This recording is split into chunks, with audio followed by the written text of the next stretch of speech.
Today we're going to talk about how you can make sure you always have fresh gas on hand for your generator. 5 accessories I keep to help with my fuel storage system. And if you hang around to the end, I'm going to tell you all about my biggest fail when it came to gas storage.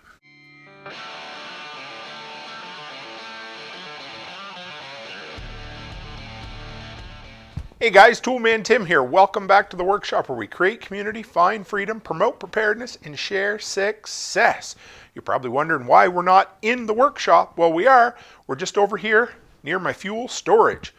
Real quick, guys, if you're looking for recommended products run by toolmantim.shop, I got well over 100 products there, Amazon links and reviews for products for you to check out that I've used and abused and have made me money. So if you pick anything up, it'll help support the channel and the content I create. Today, first off, we are going to talk about the fuel system, the fuel storage system that I use so that I can make sure I always have fresh gas on hand for my generator. Now, I can't take credit for this system. The first person I've ever heard talk about it was Jack Spirko over on the Survival Podcast. He may have come up with it or modified it to make it his, but this is what I've used over the years and it's worked really well for me. First step, get yourself some jerry cans, as many as you want. Get yourself 1, 2, 3, 6, or 12. I have a dozen, which correspond to every month of the year. Number 2, label those cans. So you might say, first off, well, how am I going to buy 12 cans? Well, you don't need to buy 12. However, figure out how much gas you're going to need for your generator or how much you'd like to have on hand to begin with. Maybe it's just 3 5-gallon jugs, whatever it is. Now, then you go out and you find yourself some cans. I found a bunch on the side of the road. They blow off people's trucks. I bring them home with me. I clean up old rentals, hauling junk to the garbage for people. I find cans that way. Or I just look in the flyers and wait till they come on sale and then I buy 2 or 3 of them. But, whatever it is, take yourself $20 each month, buy yourself 1, 2, or 3 gas cans, and then start building up a collection. Then number 2, you're going to label them. You'll see all of mine have numbers on them. I didn't check before I filmed this to make sure they were in order, but they should be. And once a month, I rotate my fuel. We'll talk about that. So first, you get your cans. Second, you label your cans. Third, you fill your cans. So now, say you have 3 cans or you have 12 cans, doesn't matter. As you can afford it, you go up and you fill yourself up your 5-gallon jerry cans. Add yourself some stabilizer to it so that it stays good, and then bring them home. Fuel storage is great. Number 1, you can run your generator off it. And number 2, in an absolute emergency, if you need to bug out and get the hell out of Dodge, you get yourself 2 or 3 extra full gas tanks full of gas sitting around. So once you get down to number 4, depending on how often you want to rotate your gas, so if you want to have, gas that's never more than 3 months old, you rotate everything every 3 months. For me, I'm happy with once a year because I stabilize everything. I have 12 cans up here.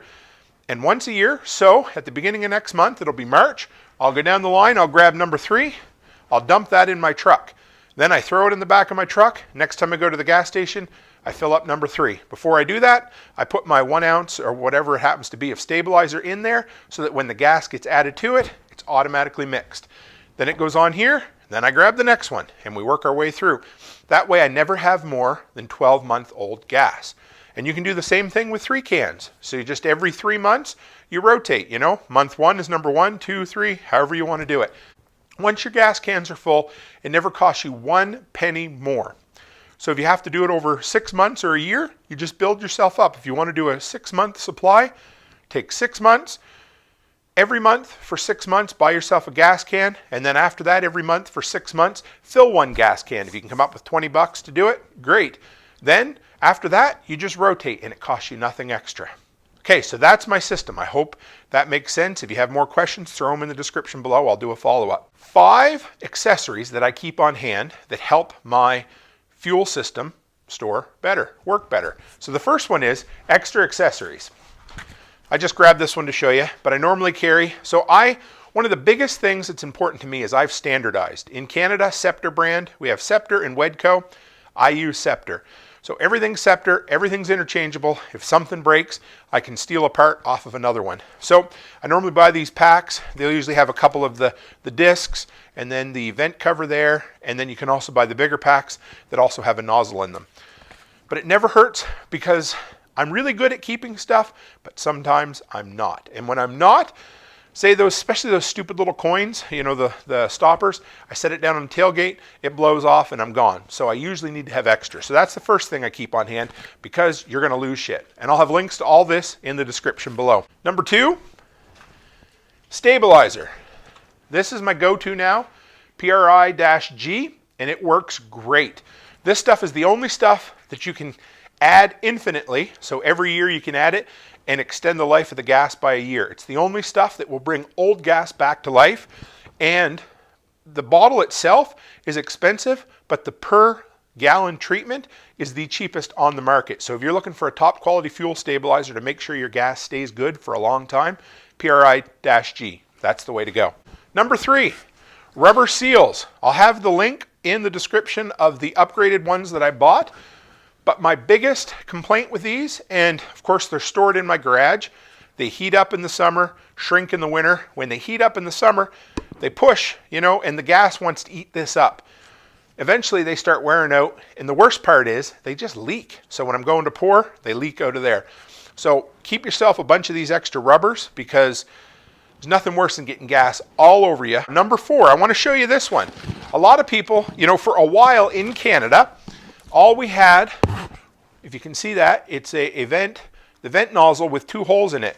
They did away with the back vent on these for a while. They've gone back to them. But if you happen to have some of these jerry cans that don't have a back vent on them, you can buy bulk packs of these on Amazon or eBay.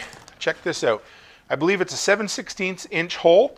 You press it into place, and I've never once had one of these pop open under pressure. But what it does is it allows it to vent. So when you're pouring, pop that open, and now you don't get the stupid glug that thing does. And it glugs and glugs and glugs and spills everywhere. So check these guys out if you're looking for a back vent solution, and they're cheap. Number 5 is some sort of siphon.